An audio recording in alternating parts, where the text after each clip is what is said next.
अध्यात्म भाव से देखो तो वो अपना मालिक गोवर्धन है।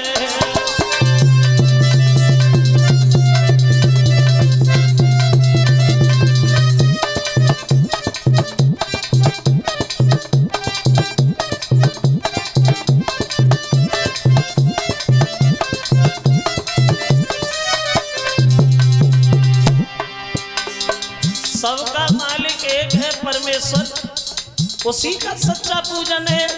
अगर यहाँ देखो निस्वार्थ से देखो तो हमारा मालिक है गोवर्धन, जहाँ हमारी गायें चरती हैं, हमारे बछड़ा चरते हैं। और बोले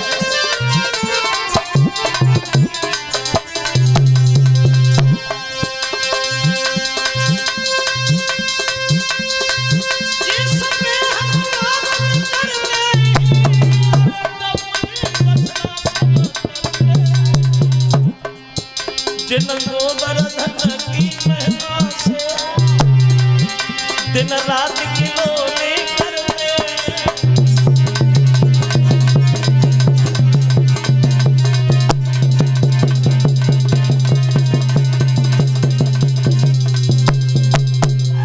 सबका मालिक एक है परमेश्वर। और यहाँ अगर देखो तो हम लोगों का मालिक है गोवर्धन, जहाँ हमारी गायें चरती हैं, हमारे बछड़ा चरते हैं। तो पूजा तो उसकी करनी चाहिए जिससे हमें लाभ हो, आराम हो। तो हम इंद्र का पूजन क्यों करें, गोवर्धन का पूजन क्यों नहीं करें? तो नंद बाबा बोले कन्हैया बुद्धि खराब है, क्या कह रहे हो? अरे इंद्र बड़ा घमंडी है, अगर ये बात इंद्र के पास कैसे भी पहुंच गई तो पता है वो क्या करेगा? कन्हैया बोले बाबा क्या करेगा?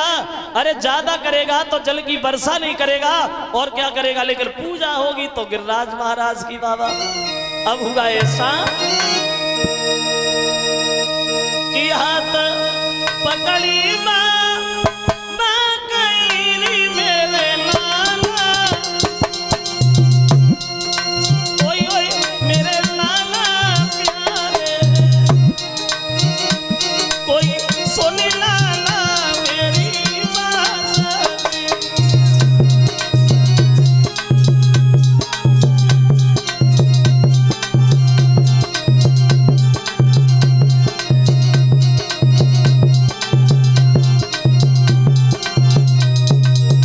बोले अरे गोपी जाओ ओए ओए मेरे मोहना प्यारे, कोई पूजा सबके साथ।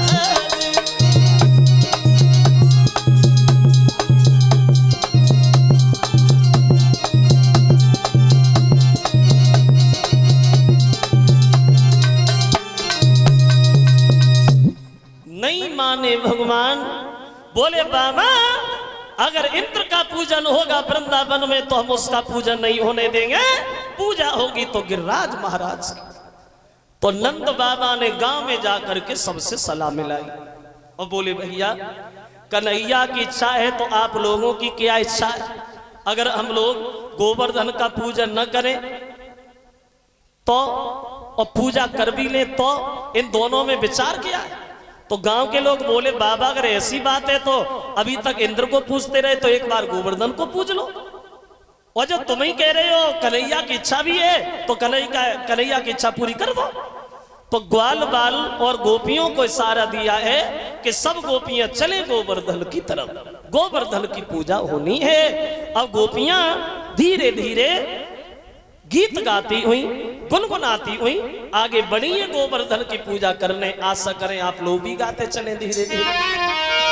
गोपियां बोली अरे मैं तो गोवर्धन को जाऊं मेरे वीर, नहीं माने मेरो मनुआ।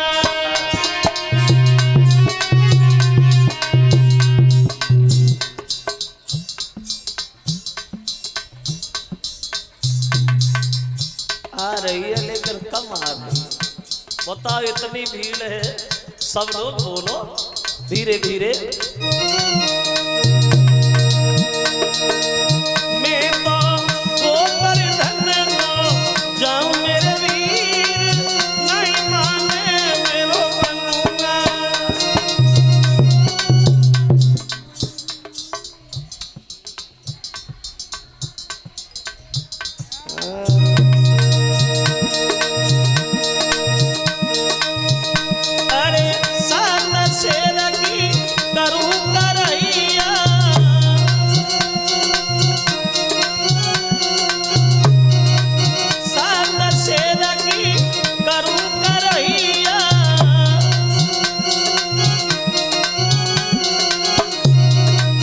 की भी तो रुचि रुचि भोग लगाऊं मेरे वीर नहीं माने मेरो मनवा।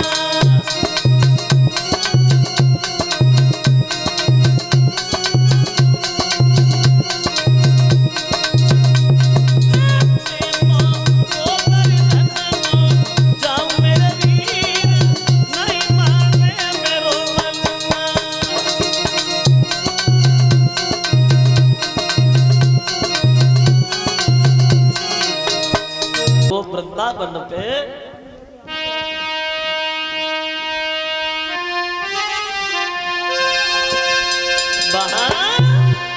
अरे गाना मोरा घटा गहरा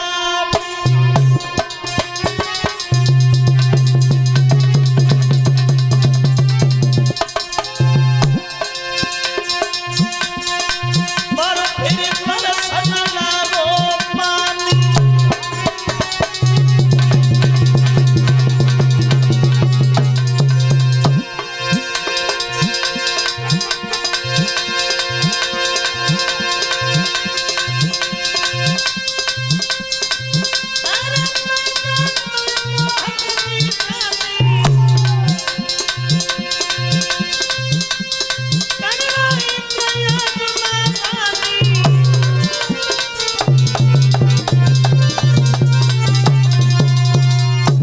इंद्र के आदेश अनुसार पानी बरसना जिस समय शुरू हुआ ठीक दोपहर में भादों जैसी रात महसूस होने लगी वृंदावन पे।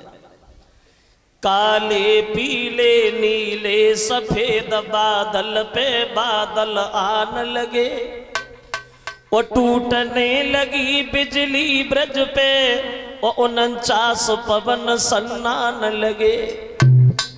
दिन हुआ अमावस भादों की हाथों को हाथ का ज्ञान न था वो सुधि नहीं थी भीतर बाहर की वो सूरज का नाम निशान न था। पानी बरसना जिस समय शुरू हुआ ठीक दोपहर में भादों जैसी रात महसूस हो रही है भक्तजनों। वो दशा बनी है वृंदावन की। दीवाली फटती जाती गुइया छते बैठती जाती।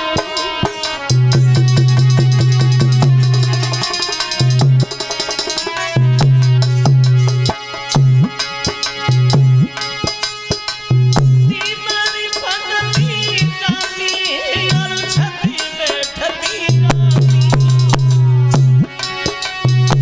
चर चर करके बेलगिरी रहे पर बस लाई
मच गया वृंदावन में। पानी बरस रहा है, बिजली चमक रही है, कुछ नहीं दिखाई दे रहा। सब लोग कन्हैया से जाके बोले, हे दीन बंधु, अगर हम तुम्हारी बात न मानते तो तुम ये सोचते कि वृंदावन में हमारा कोई सम्मान नहीं करता। अब तुम्हारी बात मान करके गोवर्धन की पूजा की है, इंद्र जिंदा नहीं छोड़ेगा, अब हम कहां जाएं? तो भगवान बोले, वृंदावन के लोगों चिंता काय को करते हो? अरे जिन गोवर्धन का तुमने सम्मान किया है आज वही तुम्हारा काम निकालेंगे। चलो अब भाग्यश्याम गोवर्धन को उठाया और अपने सीधे हाथ की सबसे छोटी वाली उंगली पे धारण कर लिया और आवाज लगाई, आ जाइए वृंदावन के लोगों, जिन गोवर्धन का तुमने सम्मान किया है आज वही काम निकालने को तैयार है। सब लोग गोवर्धन पहाड़ के नीचे आ जाओ। और बोले अब नीचे आ जाओ, और गिरपति में मां दिखलाते।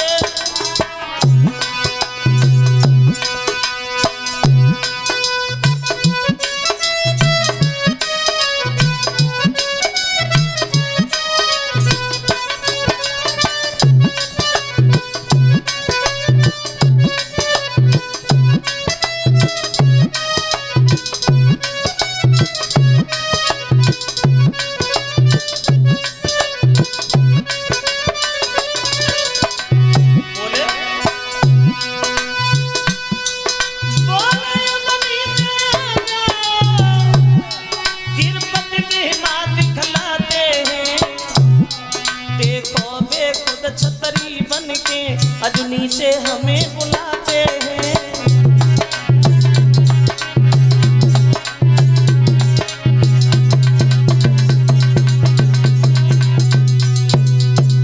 सब लोग गोवर्धन के नीचे पहुंच गए।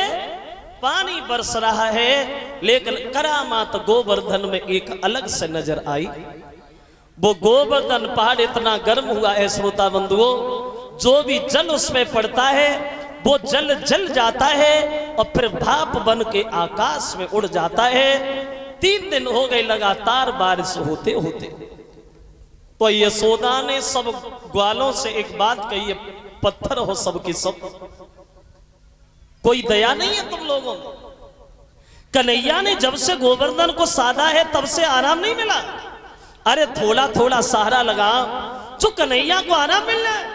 और कोई नहीं बोला। मनसुखा ने लाठी उठा करके गोवर्धन से लगाई और ताकत दिखाई की आवाज लगाई, हट जा, अरे हट जा, हम तो उससे किस बात में कम है?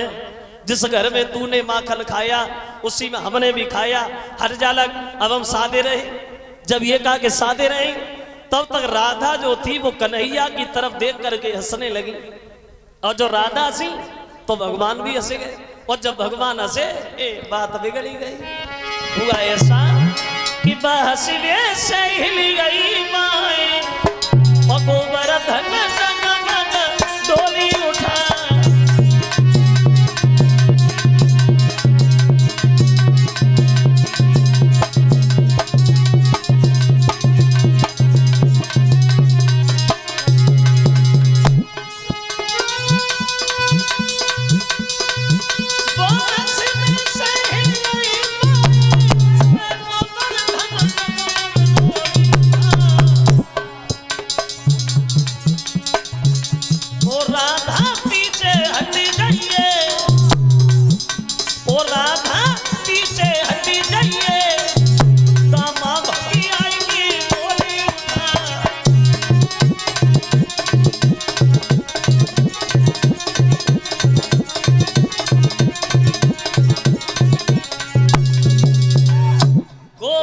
हिलने लगा तो दामा चिल्लाने लगा, राधा ये हंसने का वक्त नहीं है।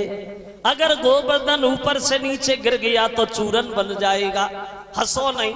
कन्हैया बोले नहीं नहीं दामा भैया खड़े रहो, कुछ नहीं होगा।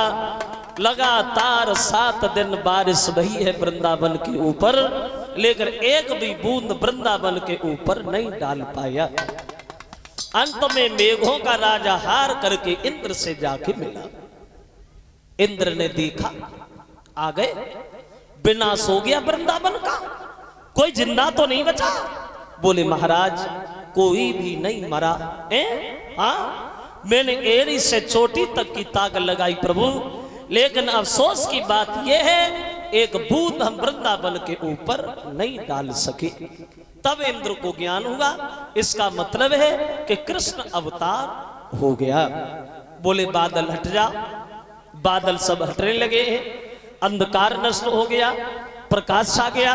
सबको बाहर किया और गोवर्धन को जमीन पर रखा। तब तक इंद्र ने कन्हैया के भाग करके पैर पकड़ लिए। क्षमा करना श्याम सुंदर, थोड़े अभिमान के कारण हम आपकी माया नहीं समझ पाए, हमें क्षमा करो। बार बार क्षमा याचना करने के बाद वो इंद्र जो है वो वहां से चला जाता है। इस तरह से भगवान ने गोवर्धन पहाड़ का पूजन कराया। लगे हैं लीला में भगवान,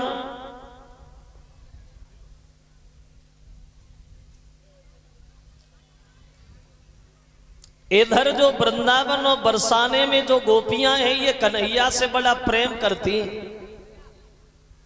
कन्हैया को बहुत चाहती। प्रेम प्रेम ये ढाई अक्षर प्रेम के प्रेमी से न छूटे। प्रेम तो एक दिन लड़कियां बोली हैं, श्याम तुमने हमारी सारी इच्छाएं पूरी की, अब एक इच्छा हमारी और है, क्या वो करोगे? बोले क्या इच्छा है?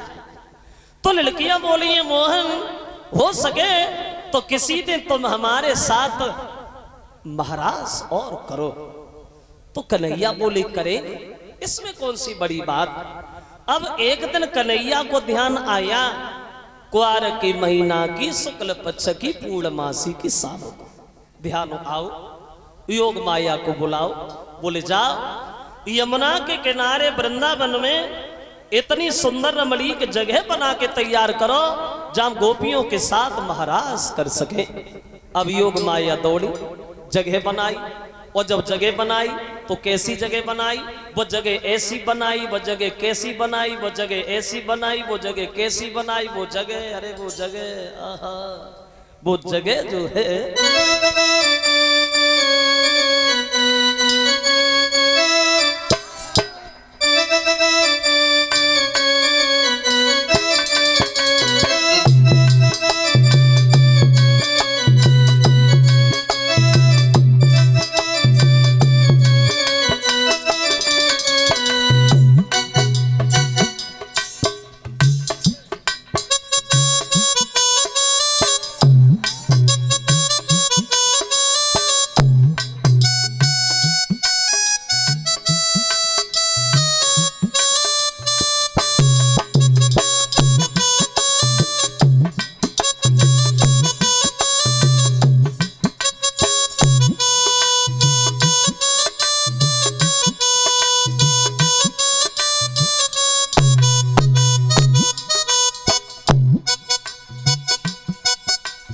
कैसी जगह बनाई योग माया ने।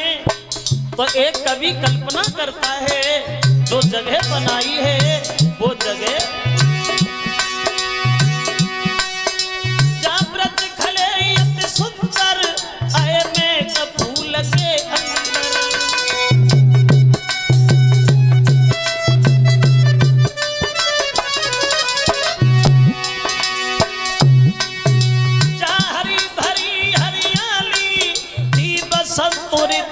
सुंदर रूप बनायो है बंसी वालो श्याम फेर के।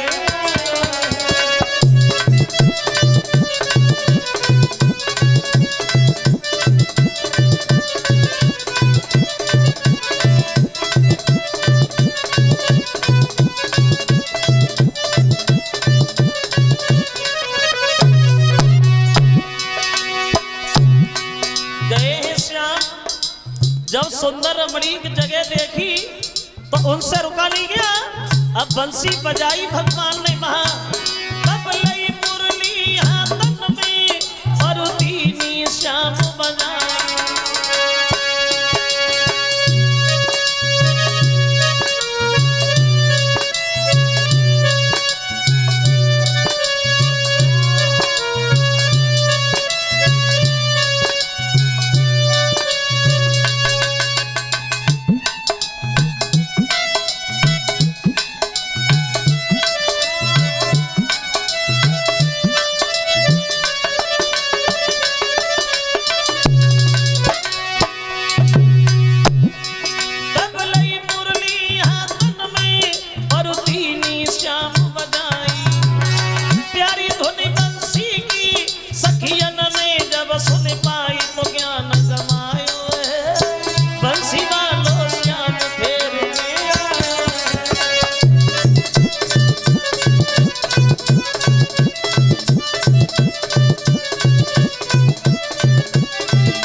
गए हैं श्याम।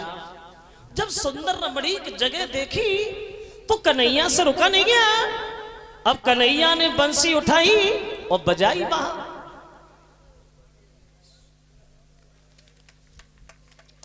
कलश वाली कन्याएं खड़ी हो जाई और जब कन्हैया ने बंसी बजाई तो बंसी कैसी बजाई? कन्हैया ने बंसी ऐसी बजाई, ऐसी बजाई, कैसी बजाई? जो गोपी जैसी बैठी थी वैसी भागी रात में। कोई गोपी अगर रोटी बनाए रही, बंसी की धुन कान में पड़ी तो हाथ में रोटी है तो रोटी लेके बज गई। कोई गोपी अगर श्रृंगार कर रही है, बंसी की धुन सुनी तो एक आंख में काजल लगा लो, दूसरे को ध्यान ही ना रहो। कैसी बंसी बजाई भगवान ने, ऐसी बजाई दई। अरे बसुरिया रे श्याम ऐसी बजाई दई, बसुरिया रे कान्हा ऐसी बजाई दई।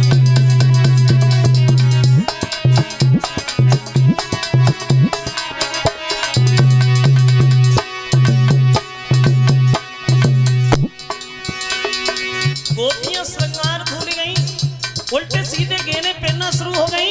क्या दशा बनी? किसी के नाक में कुंडल बुलक कानन में, उल्टे सीधे गहने। किसी के नाक में कुंडल बुलक कानन में, किसी के होठन में सुरमा लिपस्टिक आँखन में।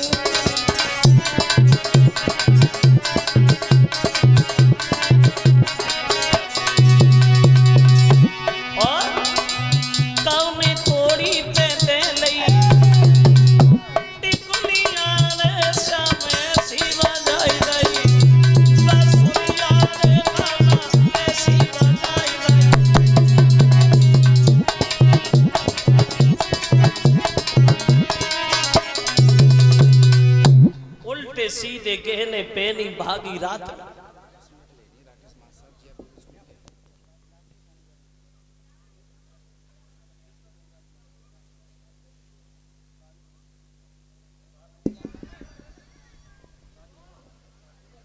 उल्टे सीधे गहने पहन के भागी है रात में गोपियां। बहुत रोका लेके नहीं मानी, पहुंच गई जहां कन्हैया बंसी की धुन में ली। तो कन्हैया पूछने लगे किधर भागी जा रही हो? कहने लगी है महाराज तुम हमारे साथ महाराज करो। तो कन्हैया बोले ये कौन सा वक्त है, अभी तो रात है, किसी और दिन देख लेंगे। तो गोपियां बोली नहीं प्रभु हम तो आज ही करेंगे, आज के अलावा हमें अब दोबारा वापस नहीं आएंगे, हम तो आज ही करें। जिद ठाने गई तो कन्हैया समझ गए गोपियां नहीं मानेंगे। महाराज का काम शुरू कर दिया। जितनी गोपियां हैं उतने गोपाल बन गए। किसी भी लड़की को यह खबर नहीं है कन्हैया हमारे पास है या किसी दूसरी लड़की के पास।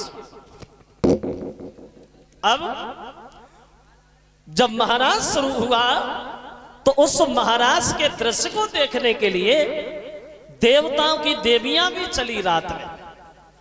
कैलाश पर्वत से भोले बाबा की पत्नी पार्वती जी चली तो शंकर जी रास्ता घेर के खड़े हो गए, कहां जा रही हो पार्वती भैया रात में? कहने लगी महाराज वृंदावन जा रही हूं। क्यों? कृष्ण की लीला हो रही है ना, महाराज देखने जा रही। तो भोले बाबा बोले पार्वती तो इतनी बड़ी बात हमसे काहे को छुपाई, हमें अकेला काहे को छोड़ दिया, हमें भी लिए चलो हम ही महाराज दिखाएं। तो कहने लगी प्रभु वहां औरतें ही औरतें जाती हैं, पुरुष नहीं जाते। तो शंकर जी बोले औरतें जाती है, क्यों भाई हम तो जाएंगे, हम क्यों नहीं जाएंगे? बोले तुम्हें तो कोई अंदर भी नहीं जाने देगा। बोले बाबा क्या? तो शंकर जी बोले पार्वती वहां औरतें जाती हैं, औरतों को कोई नहीं रोकता। हाँ भैया तुम्हारे पास तुम्हारी कोई साड़ी रखी है क्या? मतलब ये है। तो बोले गौरा से एक दिन यूं बोला प्यारी हम भी जनाने बनेंगे। वो बोले गौरा से एक दिन यूं बोला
जनाने बनोगे, साड़ी पहनोगे, तो तुम छुपोगे कैसे?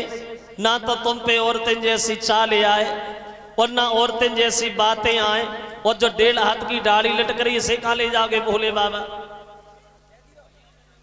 गोपियां देखते ही देखते पहचान लेंगी शंकर जी, हमारी बड़ा हंसी होगी, ज्यादा करोगे तो मैं भी नहीं जाऊंगी।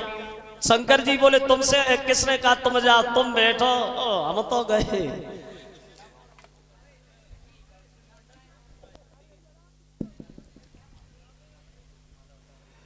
अब भाग करके गए, साड़ी उठाए ले आए, जनाने बनने लगे, औरतों वाला श्रृंगार कर बैठे कैलाश पर्वत पे भोले बाबा। क्या दशा है शंकर जी की वहां कि बन गए रे, अरे बन गए रे सुंदर ब्रज की नारी, ओ सजावे भोले पार्वती।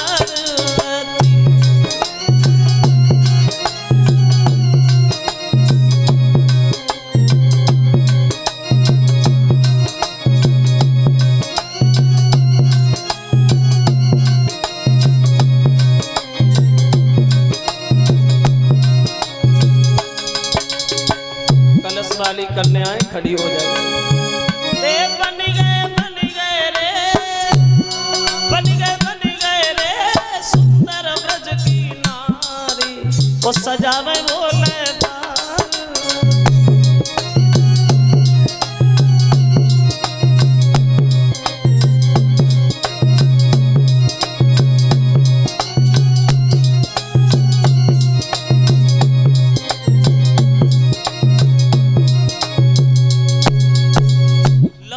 घूंघट मारो, खड़े हो गए। अब बोलो पार्वती, अब भी कोई पहचानेगा क्या? पार्वती बोली प्रभु गोपियां देखते ही देखते पहचान लेंगे, ज्यादा करोगे तो मैं भी नहीं जाऊंगी। शंकर जी बोले तुमसे किसने कहा तुम जाओ, तुम बैठो, हम तो चल दिए। पार्वती बोली रुको, हम भी आ रहे। बोले आओ, तुम आगे आगे चलो, पीछे पीछे चल रहे। अब आगे आगे पार्वती, पीछे भोला भंडारी। बड़े मन में मगन है शंकर जी, सोच रहे बचपन में कन्हैया को देखा था, दोबारा दर्शन हो जाएंगे, ये सोच के आगे बढ़े। लेकिन महाराज में घुस भी नहीं पाए, उससे पहले दरवाजे पे एक लड़की ने इन्हें खड़ा कर लिया, खड़ी हो जा। तो पार्वती बोली हम तो महाराज देखने आए हैं, देखो खूब देखो, ऐसे थोड़ी देखोगी। कैसे देखेंगे, परिचय बता, कहां से आई, क्या नाम है तुम्हारा?